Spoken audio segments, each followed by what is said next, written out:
what Americans think about artificial intelligence. I came out a couple of days ago, a survey overview about artificial intelligence. Younger generations using it more than older generations. I found fascinating this chart asking what people think and if they have a favorable or an unfavorable point of view on the various different companies out there. So we've got Amazon, who do make AI, but they're not really known as an AI company.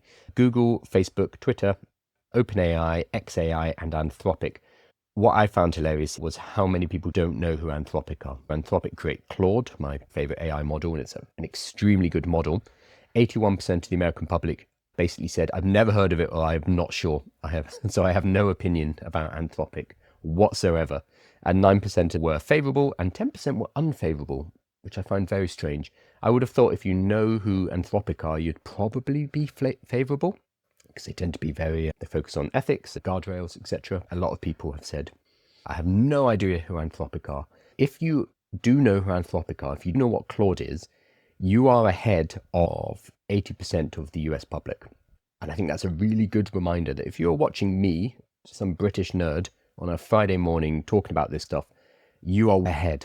You might not think so because you're watching this content, you're thinking, oh, I need to know more. Compare yourself to the 80% of America who have no idea who Anthropic are, no idea what Claude is.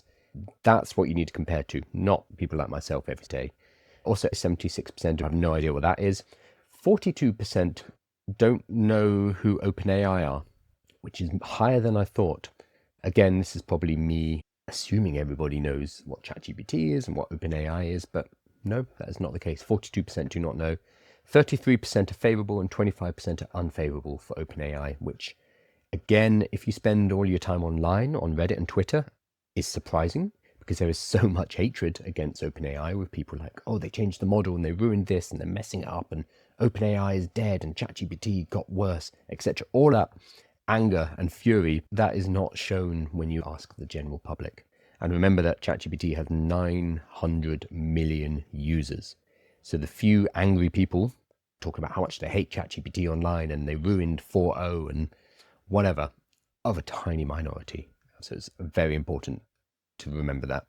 The other thing that I thought was really fascinating, and again, I'll put this in the newsletter, they put it right at the bottom, which I think is unfair. A question that was interesting but didn't lead to large conclusion was asking what happens when you ask a tool like ChatGPT a question. 45% think it looks up an exact answer in a database. 21% think it follows a script of pre-written responses. I don't expect people to know how large language models work. It's complex and it takes a few days of study to understand intuitively. 45% believe there's a big database that ChatGPT is talking to. There's not. There is not a big database. That's just incorrect. So I had somebody earlier on in the chat said, let's see if I can find it. They were asking, why does ChatGPT get things wrong? And this is part of the reason why. It's not like the internet where there is a big database of facts. It just doesn't exist inside a large language model. I can't find the answer, the question. But they're basically saying, why is ChatGPT stupid and why does it get things wrong? The reason is it's trained on the internet, all the books, anything they can throw at this model. But that is all tokenized and then put into a vector database that shows the relationship between these different concepts within this massively high dimension vector database. There are no facts in there. All that exist are relationships between different concepts. That's it. Some relationships have a strong connection. Paris and France have a very strong connection, whereas Paris and Texas have a weaker connection than Paris, France. Paris, Congo will have a much weaker connection. Every token, because they're not all exact concepts, within this database have relationships with the others. And that creates this kind of web of meaning and how strongly connected these concepts are between each other. There is not a lookup table. There's not a giant database like Wikipedia or Google where you find concepts and facts. So 45% of people think that AI or large language models work in this way, suggests why they get angry when it gives incorrect answers. They're expecting it to work like Google and just look things up.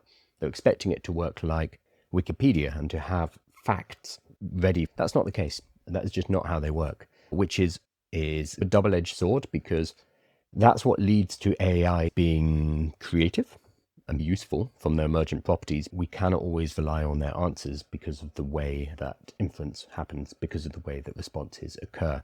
If this is news to you and you thought there's a giant database, look at 3 Blue 1 Brown, I got his name wrong, and have a look specifically.